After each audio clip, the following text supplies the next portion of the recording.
Palode പാണ്ഡ്യൻപാറ beverages ഔട്ട്ലെറ്റിൽ മോഷണം നടത്തിയ കേസിൽ പ്രതികൾ അറസ്റ്റിൽ. മറ്റൊരു മോഷണ കേസുമായി ബന്ധപ്പെട്ട് ജയിലിൽ നിന്നിറങ്ങിയ പ്രതികളാണ് പിടിയിലായത്. കല്ലറ വെള്ളംകുടി സ്വദേശികളായ സജീർ, ബാബു, വിഷ്ണു എന്നിവരെയാണ് പാലോട് പോലീസ് ഇന്ന് അറസ്റ്റ് ചെയ്തത്. സജീർ പോക്സോ കേസ് ഉൾപ്പെടെ 5 കേസുകളിൽ നിലവിൽ പ്രതിയാണ്.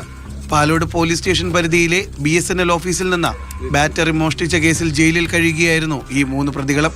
ഇക്കഴിഞ്ഞ 29-ന് ജാമ്യം കിട്ടി പുറത്തിറങ്ങിയ ഇവർ പാലോട് ബസ് സ്റ്റോപ്പിൽ ഇറങ്ങിയ ശേഷം ബീവറേജസ് ഔട്ട്ലെറ്റിലെത്തിയപ്പോൾ ഷോപ്പ് അടച്ചിട്ടിരിക്കുന്നതാണ് കണ്ടത്. തുടർന്ന് ബീവറേജസ് ഷോപ്പ് കുത്തി തുറന്ന് 3 പേരും കൂടി 11 കുപ്പികൾ എടുത്തു. ഇതിൽ വിഷ്ണു മദ്യപിക്കുന്നത് മറ്റു 2 പേരും CCTV ക്യാമറയിലൂടെയാണ് കണ്ടത്. തുടർന്ന് CCTV മോണിറ്ററും DVRും എടുത്ത ഷോപ്പിന് പുറകിലെ കിണറ്റിലിട്ടു. ബാഗ് ആറ്റിലും എറിഞ്ഞു. ഇതിനുശേഷം 3 ചേർന്ന് കല്ലറയിലേക്ക് പോയി. പോകുന്ന വഴിയിൽ സുമതിയെ കൊന്ന വളയിൽ വെച്ച് വിഷ്ണു കിടന്നുറങ്ങിപ്പോയി. സജീറും ബാബുവും വീട്ടിലേക്കും പോയി. ഫിംഗർ പ്രിന്റ് കേന്ദ്രീകരിച്ച് നടത്തിയ അന്വേഷണത്തിലാണ് പ്രതികൾ പിടിയിലായത്. തെളിവെടുപ്പിന് ശേഷം പ്രതികളെ ഇന്ന് വൈകിട്ട് റിമാൻഡ് ചെയ്തു.